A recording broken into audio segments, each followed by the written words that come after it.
Ingin belajar bersama Buya Yahya kapanpun dan dimanapun? Dapatkan segera flashdisk MP3 Buya Yahya. Berisikan berbagai materi kajian lengkap bersama Buya Yahya.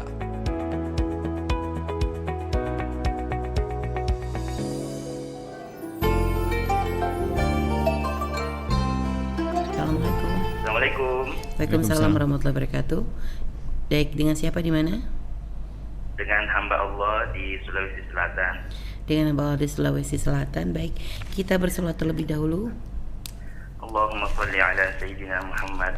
Terima kasih Umi, terima kasih Buya. Baik, silakan langsung bertanya kepada Buya. Buya, kami ingin bertanya. Kami adalah salah seorang aktivis jemaah tabligh. Nah, sekarang kan jemaah tabligh itu sudah berfirqah-firqah sampai beberapa firqah. Sudah berpecah-pecah maksudnya Buya. Nah, sekarang kami bingung menyikapinya karena antara firqah yang satu dengan firqah yang lainnya itu saling menyalahkan. Kemudian yang kedua, ada juga kami pernah dengar dari oknum jemaah tabligh mengatakan bahwa sehebat apapun seorang ulama atau setinggi apapun ilmunya, kalau tidak pernah khuruj bersama dengan jemaah tabligh, maka dia tidak akan bisa memahami agama dengan baik. Itu yang pernah kami dengarkan dari salah seorang oknum jemaah tabligh Buya. Mohon pencerahannya Buya. Terima kasih. Wassalamualaikum warahmatullahi wabarakatuh. Waalaikumsalam warahmatullahi wabarakatuh. Baik, silakan langsung bertanya kepada Buya. Masya Allah. Jamaah tabligh adalah satu gerakan mengajak kepada kebaikan yang luar biasa dan perlu semangatnya harus kita tiru, gigih membawa orang untuk bisa sholat dan sebagainya. Dan kita tidak boleh mengingkari kebaikan-kebaikan semacam itu ya. Kita berharap bahwasanya tetap berkembang dengan baik dan tidak ada terjadi perselisihan lah.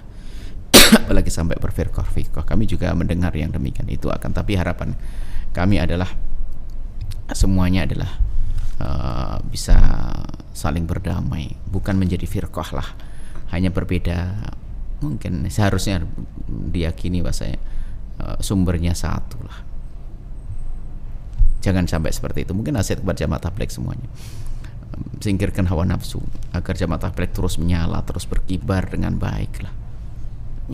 Jangan nuruti hawa nafsu. Kalau bicara tentang perselisihan itu apa yang terjadi? Jangankan kok jamaah tabligh yang segede itu, kiai saja punya anak dua kadang-kadang berantem. Permasalahannya apa? Hatinya tidak tertata. Baik, insya Allah seperti itu. Anda jangan ikut-ikut pertikaian. Kalau Anda mau tidak mau kan Anda ikut salah satu kelompok di antara beberapa kelompok yang Anda sebut. Sudahlah, kuncinya sederhana. Anda jangan mencaci kelompok lain. Kalau sudah mulai mencaci kelompok lain adalah kesombongan, seolah-olah dia lebih hebat. Itu aja sudah. Tetap jalin silaturahmi dan seterusnya. Ya seperti itu. Tetap jalin silaturahmi. Nah, selesai. Jangan sampai Anda ke bawah-bawah. Saudara Anda mungkin terlanjur membenci kelompok jamaah tabligh tertentu. Anda ke bawah, nggak boleh. Anda bukan orang hebat. Anda orang hebat akan jadi juru damai, bukan jadi yang bikin resah orang. Baik, yang pertama. Yang kedua adalah, yaitu kan kecongkaan beragama mengatakan orang kalau belum masuk jamaah tabligh tidak sekenal agama, ya nggak akan, orang seperti itu nggak akan ditengok oleh Syekh Ilyas. Ulama-ulama tidak mengajarkan, ulama-ulama jamaah tabligh tidak mengajarkan. Itu oknum bodoh begitu.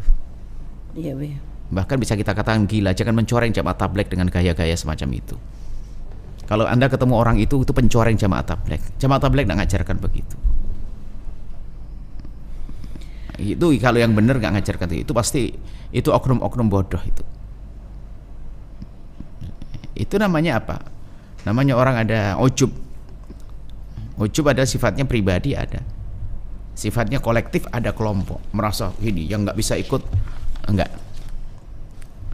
Masya Allah, itu bahaya sekali. Orang-orang begitu tuh bahaya banget itu.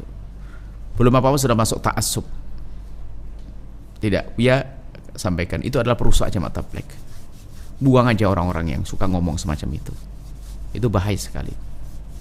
Yang kita tahu adalah jamaah tabligh, kita kenal banyak jamaah tabligh adalah beliau sangat menghargai. Ustadz kan punya tugas masing-masing. Seperti di Jawa ini ada orang yang ngurus pondok pesantren, dan dia tidak pernah kenal ceramah dan sebagainya, nggak bisa keluar, bahkan nggak bisa ceramah. Kita tahu seorang kiai hebat, muridnya banyak, khusyuk, soleh, nggak bisa ceramah, nggak pernah keluar, tapi didik santri bener. Ada ustadz lain kerjaannya ceramah. Ini sebenarnya kalau kita pahami dengan hati yang dingin, ini kan saling melengkapi. Yang satu ceramah, setelah orang sadar anaknya dikirim ke pondok, yang pondok ada yang ngurusi. Jadi yang Anda sampaikan itu orang sombong itu, bukan jamaah tabligh itu. Jangan ngaku-ngaku jamaah tabligh hanya pakai baju jamaah tabligh lalu ngomong begitu. Nggak benar itu. Itu oknum yang tidak bisa itu yang merusak itu. Kita tahu jamaah tabligh, kita kenal. Bahkan juga banyak buku-buku mereka yang, dan banyak orang alim juga. Dan kita hubungan baik-baik. Dan memang kita juga pernah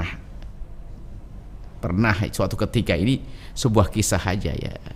Suatu ketika orang bertanya ya, cuman saya tidak akan menisbatkan jamaah tabligh, saya anggap itu oknum. Suatu saat langsung orang itu belum tahu kami, lalu nasihati. Dia tahu bahasanya kita sekolah di luar, lalu ngomong nasihati kita bahasanya, kamu kalau tidak ikut jamaah tabligh kamu tidak akan gini macam-macam. Harus waktu untuk khuruj gini. Akhirnya ya berapa hari khuruj ya, kita bukanan bertanya 3 hari, 40 hari dan sebagainya. Lalu kami sampaikan, aduh kalau saya, ini waktu awal-awal kita di Cirebon, kalau saya setiap hari khuruj, nggak pakai 3 hari, nggak pakai 40 hari, setiap hari saya khuruj. Khuruj gimana? Saya kerja baru setelah itu tahu namanya apa. Setelah disebut nama itu baru berubah. Cara ngomongnya dengan kami berubah. Lah ini kan akhlaknya dia. Jadi akhlaknya dia saja gampang menganggap orang lain adalah seolah-olah dia lebih bagus dari orang lain. Bukan jamaah tabligh, bukan. Lalu dia paham, yang lain nggak seperti itu. Yang lain seperti itu. Ini kejadian juga waktu kita di Yaman. Ya seperti itu. Seorang jamaah tabligh datang, ditegur sama yang lainnya, marah yang lainnya karena ngomong. Sementara di waktu itu kami itu kan anak-anak kiai, yang di Ahqaf itu kan banyak anak kiai. Bagaimana? Kita masih ingat betul satu orang dari jamaah tabligh yang ngomong, apa artinya di Indonesia kiai banyak santrinya tapi tidak khuruj? Ya yang marah semua ini anak-anak kiai, abahnya tidak khuruj. Marah, ternyata yang marahi siapa? Temannya sendiri, karena dia salah, karena jamaah tabligh tidak begitu, gitu loh. Jadi maka kami lain yang di luar jamaah tabligh, kalau Anda dengar omongan itu jangan percaya. Jamaah tabligh yang benar nggak akan ngajari semacam itu. Kita jadi orang itu harus orang hebat, jangan gampang terpengaruh deh. Lalu langsung menjustis jamaah tabligh jadi jelek semuanya, enggak. Banyak yang dilakukan oleh jamaah tabligh yang saya tidak bisa melakukan. Banyak dakwah dia nggak ngerepoti orang, masak sendiri, bah sendiri, nggak ngerepoti orang, hebat. Saya kagum dengan cara jamaah tabligh, saudara. Jadi kalau ada itu oknum tuh. Kalau nggak ada manhaj yang ditetapkan oleh pendiri jamaah tabligh yang tidak jamaah tabligh, nggak ada itu. Hanya himbauan, ayo, kamu harus 3 hari. Ini semuanya himbauan. Bukan orang yang tidak ikut lalu tidak benar. Mohon maaf, saya harus meluruskan sedikit banyak. Saya panjang cerita jamaah tabligh. Kami banyak kenal jamaah tabligh. Kami banyak kenal dan masya Allah mereka luar biasa. Nah, kami sedih dengar pertikaian, kami juga seru ini. Kami seru kepada orang di luar jamaah tabligh. Jangan gampang percaya dengan isu-isu semacam itu. Itu adalah oknum. Bukan yang ada dalam jamaah tabligh, satu sisi. Sisi lain tolong jadi jamaah tabligh. Sebuah pergerakan yang luar biasa ini. Jangan dirusak dengan pertikaian, perpecahan tadi.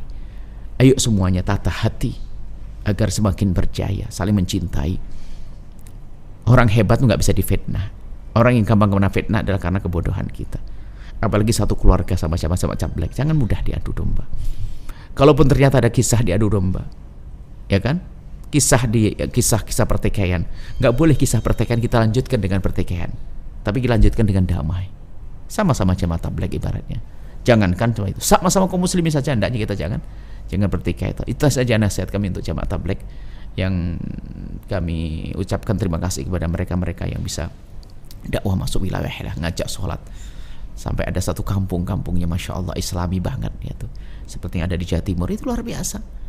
Sudahlah, kita tidak usah melihat dengan kesombongan. Biarpun kita bukan jamaah tabligh, nggak boleh kita lalu kita sombong, itu yang jadi bahaya. Yang punya pondok sombong dengan sombongnya ini.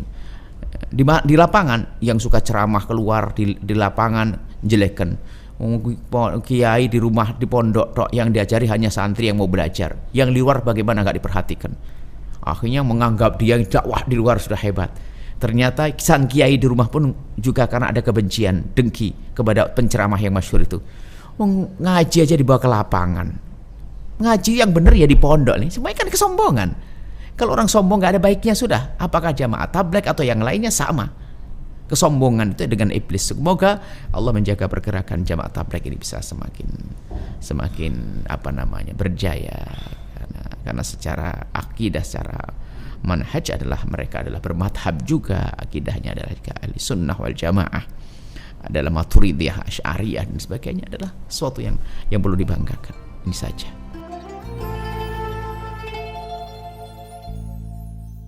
Sahabat Al-Bahjah TV, setelah menyaksikan video ini, jangan lupa bersolawat kepada baginda Nabi Muhammad. Shollu ala Nabi Muhammad. Allahumma sholli alaihi wa ala alihi wa sahbihi.